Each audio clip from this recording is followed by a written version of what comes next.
Welcome to studies SK. पिछले video class में आप सभी को प्रेजेंट टेंस और पास्ट टेंस के प्रत्येक भागों के विषय में पढ़ाया गया, समझाया गया और आज फ्यूचर टेंस के प्रत्येक भागों के विषय में पढ़ाया जा रहा है, समझाया जा रहा है। आप यहाँ पर ध्यान दीजिए। हेल्पिंग वर्ब, फ्यूचर टेंस की helping verb will, shall plus भी फर्स्ट फॉर्म। जब विल शैल के बाद भी फर्स्ट फॉर्म लगाते हैं तो फ्यूचर इंडेफिनिट टेंस बनता है। लेकिन यहाँ पर यह ध्यान देना है, यहाँ पर यह चीज समझना है कि विल और शैल का प्रयोग कौन कौन से सब्जेक्ट में किए जाते हैं। तो शैल का प्रयोग पहले देखें। यहाँ शैल का प्रयोग जो है फर्स्ट पर्सन के सब्जेक्ट आई और वी के साथ किया जाता है, और विल का प्रयोग सेकेंड पर्सन और थर्ड पर्सन के सब्जेक्ट के साथ किया जाता है। तो थर्ड पर्सन में आपका ही, शी, इट, नेम कोई भी नाम, यू, दे। इसमें सेकेंड पर्सन और थर्ड पर्सन दोनों है। सेकेंड पर्सन में आपका केवल यू आता है सब्जेक्ट, बाकी जो भी है ही, सी, इट, नेम, दे, ये सब थर्ड पर्सन के हैं।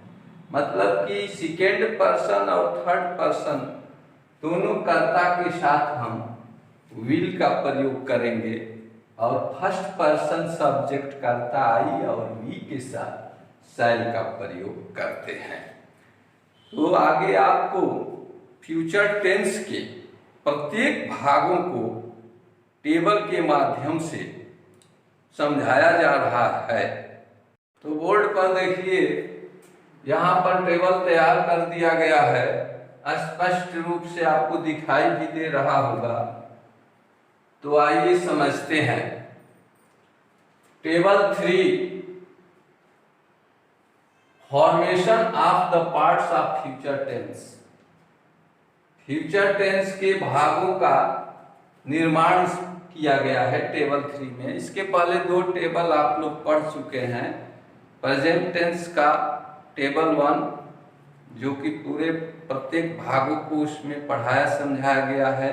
दूसरा पास्ट टेंस के भागों के टेबल भी 2 बना करके समझाया गया था।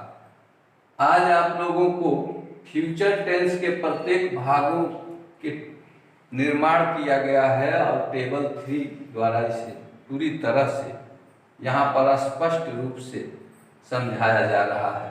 तो चलिए समझते हैं। फर्स्ट जो है आपका ये कॉलम टेंस का है।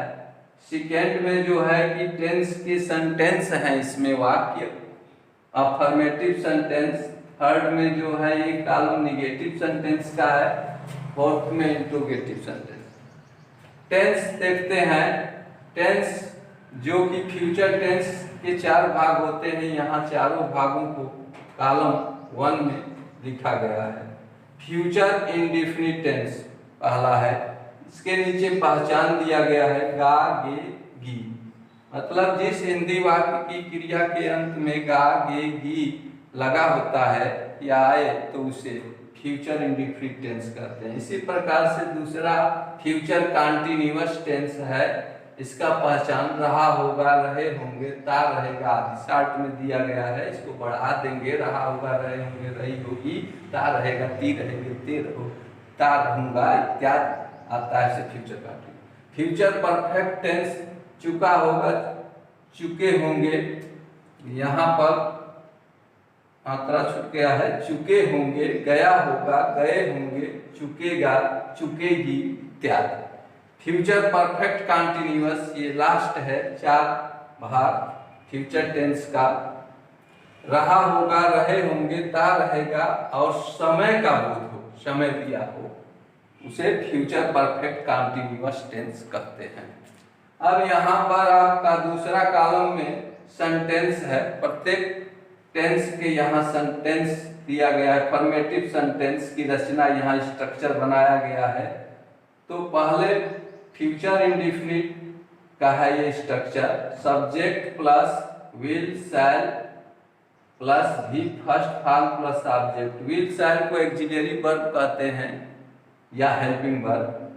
यहाँ उदाहरण है, वह एक उपन्यास पढ़ेगा, he will read A novel. इसी तरह से इसी का निगेटिव सेंटेंस में यहाँ स्ट्रक्चर बनाया गया है।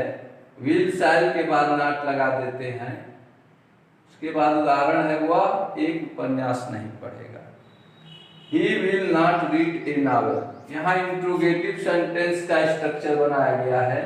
सब्जेक्ट से पहले हेल्पिंग वर्ब रखते हैं तो वह वाक्य इंट्रोगेटिव सेंटेंस बनता है। तो क्या वह एक उपन्यास पढ़ेगा, will he read A novel. Clear हो गया फ्यूचर इंडेफिनिट टेंस का। अब फ्यूचर कंटीन्यूअस टेंस आता है। फ्यूचर कंटीन्यूअस टेंस का ये है affirmative structure, subject plus will shall plus be plus भी फर्स्ट फॉर्म में आईएनजी लगाते हैं प्लस ऑब्जेक्ट। वह एक उपन्यास पढ़ रहा होगा, he will be reading a novel. इसी तरह से निगेटिव में यहाँ कॉलम 3 में स्ट्रक्चर बनाया गया है।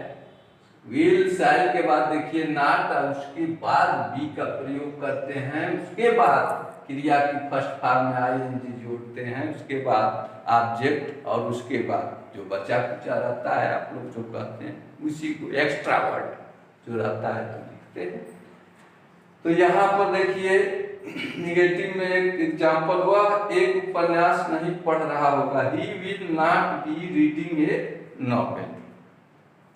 तो इसमें नॉट का प्रयोग ध्यान देना होगा, विल शैल के बाद और बी से पहले हम नॉट का प्रयोग करते हैं। यह है interrogative structure, will shell subject से पहले और सब्जेक्ट के बाद तब बी लिखते हैं, उसके बाद क्रिया की फर्स्ट फॉर्म में आईएनजी प्लस ऑब्जेक्ट, लास्ट में क्वेश्चन मार्क। क्वेश्चन मार्क बहुत आवश्यक है, अगर छूट जाता है तो वो वाक्य बिल्कुल ही रॉन्ग माना जाता है। तो क्या वह उपन्यास पढ़ रहा होगा, will he be reading a novel. तो आपका फ्यूचर कंटीन्यूअस क्लियर हो गया। इसी तरह से फ्यूचर परफेक्ट के अफर्मेटिव यहाँ पर स्ट्रक्चर दिया गया है, subject will shall plus have, इसमें हैव लगता है प्लस ही थर्ड फॉर्म हो जाता है, उसके बाद ऑब्जेक्ट। यहाँ है उदाहरण, वह एक उपन्यास पढ़ चुका होगा, he will have read A novel. इसमें क्रिया का थर्ड फॉर्म यूज होता है। जैसा कि आप जानते हैं रीड का तीनों फॉर्म एक ही होता है, रीड रीड रीड।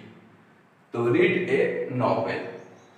यहाँ पर निगेटिव स्ट्रक्चर है, विल शैल के बाद नॉट, उसके बाद हैव, तब प्लस क्रिया का थर्ड फॉर्म लगाते हैं, उसके बाद ऑब्जेक्ट। वह एक उपन्यास नहीं पढ़ चुका होगा, he will not have read A novel. यहाँ इंट्रोगेटिव स्ट्रक्चर है, विल शैल सब्जेक्ट से पहले विल शैल लिखते हैं, सब्जेक्ट के बाद हैव लिखते हैं, उसके बाद क्रिया का थर्ड फॉर्म, उसके बाद ऑब्जेक्ट, अंत में क्वेश्चन मार्क लगा देते हैं।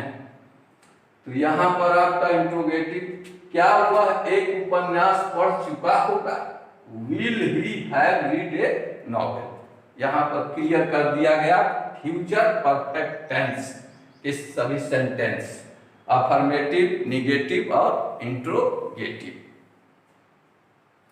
इसके बाद आपका लास्ट जो है फ्यूचर टेंस का भाग, फ्यूचर परफेक्ट कंटीन्यूअस टेंस आता है।